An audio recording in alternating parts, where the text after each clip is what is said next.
আপনার সামনে থেকে একজন মানুষ আসতেছে, আপনি যাইতেছেন, হয়তো ধাক্কা লাগলো, ভুল হইতেই পারে। বাহিরের দেশের মানুষ এটাকে কি বলে, সরি বলে চলে যায়। মানে এটা স্বাভাবিক। আর বাংলাদেশে যদি এরকম হয় যে একজন আরেকজনের সাথে ধাক্কা লাগে বা কোনো ধরনের একটু সামান্য কথা কাটাকাটি হয়, একদম মারামারি পর্যায়ে চলে যায়। একজন আরেকজনের সাথে কথা কাটাকাটি হতেই পারে, একজন আরেকজনের সাথে মতের মিল নাও হতে পারে। এখন আমার চোখের সামনে একজনকে মারতেছে, কিন্তু আমি ভয়ে যদি না এগোই, আমি যদি ভয়ে কোনো কথা না বলি, পরের টার্গেটটা কিন্তু আমি হতে পারবো। এই জন্য আপনার সামনে যেটাই অন্যায় হোক না কেন সেটার প্রতিবাদ করা। কেউ আপনার কষ্ট বোঝে না, আপনাকে কেউ মূল্য দেয় না, বা আপনার কষ্টের কথা কেউ বুঝতে চায় না, এসব আসলে ন্যাকা কান্না। যার যার জায়গা থেকে সব মানুষই কোনো না কোনো কষ্টে, কোনো না কোনো বেদনার মধ্যে দিয়েই যায়। আপনাকে কেউ বোঝে না, এই অভিযোগটা না করে নিজেকে কিভাবে ভালো রাখবেন সেই চেষ্টাটা করে যান। কিছু জিনিস পেতে গেলে অবশ্যই কিছু স্যাক্রিফাইস করতে হয়। আপনি যদি কারো কাছ থেকে পাওয়ার আশা করেন, তাহলে অবশ্যই আপনাকে কিছু না কিছু দিতে হয়। আপনাকে তার সাথে সুন্দর ব্যবহার করতে হয়, প্লাস হইতেছে তার মন রক্ষা করে চলতে হয়। ধরেন যে আপনি কারো কাছ থেকে বেনিফিট পেতে চাইতেছেন, ধরেন যে আপনি কারো কাছ থেকে কিছু টাকা নেবেন। আপনি যদি তার সাথে খারাপ আচরণ করেন, তার কথা মতো না চলেন বা তার অনুযায়ী না চলেন, তার সাথে যদি ঝগড়াঝাটির মতো বা তার বিপরীতে চলার চেষ্টা করেন, তার সাথে যদি খারাপ আচরণ করেন, সে কি আপনাকে টাকা দিবে? না, অবশ্যই দিবে না।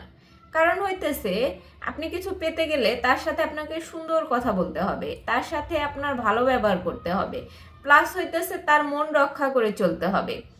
তারপরে গিয়ে এমন একটা সিচুয়েশন আসবে যেখানে গিয়ে সে সে আপনাকে যখন ভালো জানবে, তখনই সে আপনাকে কিছু না কিছু দিবে।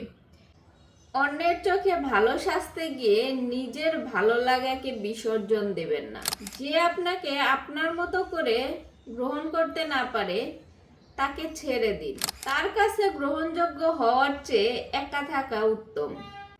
জীবনে যেটাই করেন না কেন, যতটুকু আছে ততটুকুতে সন্তুষ্ট থাকেন এবং আপনার পাশের মানুষটিকে নিয়ে, সাথের মানুষটিকে নিয়ে ভালো থাকার চেষ্টা করেন। কখনোই কাউকে ঠকানোর চিন্তা করবেন না, সেটা নিজের মানুষ হোক, অন্যের মানুষ হোক, কাউকেই না। এই যে অন্যকে কষ্ট দেওয়া, সেটা এক সময় গিয়ে আপনারই লাগবে। কারণ আল্লাহ পাক সব মানুষেরই সমানভাবে সৃষ্টিকর্তা। মনে মনে এটা ভাববেন না যে আল্লাহ পাক শুধু আমার কথাই শুনে। আল্লাহ পাক কিন্তু সবার কথাই শুনে। আপনি যাকে কষ্ট দিতেছেন, যার সাথে প্রতারণা করতেছেন, সেই মানুষটা যদি এক ফোঁটা চোখের পানি ফেলে আপনার নামে আল্লাহ পাকের কাছে নালিশ করে, তবে আপনি যে কষ্টটা তাকে দিচ্ছেন তার দ্বিগুণ আপনি ফেরত পাবেন। হয়তো এই কালে, হয়তো পরকালে, অবশ্যই ফেরত পাবেন। তাই কাউকে ঠকানোর আগে অন্তত একবার হলেও ভেবে নেবেন যে আসলে এই ঠকানোর পরে কি আমি ভালো থাকতে পারবো? আমি যে কষ্টটা তাকে দিব, সেই কষ্টটা কি আমি পেলে আমি সুখে থাকতে পারবো? এই প্রশ্নটা নিজেকে করুন। যখন নিজেকে এই প্রশ্নটা করতে শিখবেন, তখন দেখবেন কাউকে কষ্ট দেওয়ার আগে অন্তত 5বার ভাববেন। আপনার ইমোশন নিয়ন্ত্রণ করাকে আপনার ম্যাচুরিটি বলে। কারণ আপনি যে কোনো ইমোশন হোক, সেটা হোক রাগ, হোক ভালোবাসা, হোক চোখের পানি, হোক কারো জন্য মায়া, এই সব কিছুই ইমোশনের অংশ, আপনার অনুভূতির অংশ। রাগ হোক, ক্ষোভ হোক, দুঃখ হোক বা সুখ হোক বা কারো প্রতি মায়া হোক, এটা যদি আপনি কন্ট্রোলে রাখতে পারেন, তাহলেই আপনি ম্যাচিউর। আপনি যে কোনো পরিস্থিতির মোকাবেলা করতে পারবেন যদি আপনার অনুভূতিকে নিয়ন্ত্রণ করতে পারেন। অন্যকে ঠকিয়ে কখনোই সুখে থাকা যায় না, ভালো থাকা যায় না। আপনি যাকে আজকে ঠকাইতেছেন, হয়তো এমন একটা সময় আসবে সেই মানুষটাই ভালো থাকবে। আপনি হয়তো কষ্টে পড়ে যাবেন, এমন একটা সময় আসবে যে সময়টাতে আপনি নিজেকে হয়তো ক্ষমা করতে পারবেন না।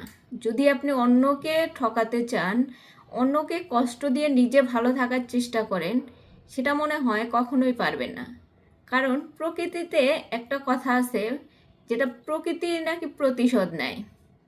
আপনি যতই অন্যকে কষ্ট দিয়ে ভালো থাকার চেষ্টা করেন, একটা সময় গিয়ে এই প্রকৃতির নিয়ম অনুযায়ী আপনি এমন ঠকবেন বা এমন একটা পরিস্থিতির মধ্যে পড়বেন যে আপনি যখন একজনকে ঠকাইছেন, যে আনন্দটা পাইছেন তার দ্বিগুণ কষ্টটা আপনি পাবেন।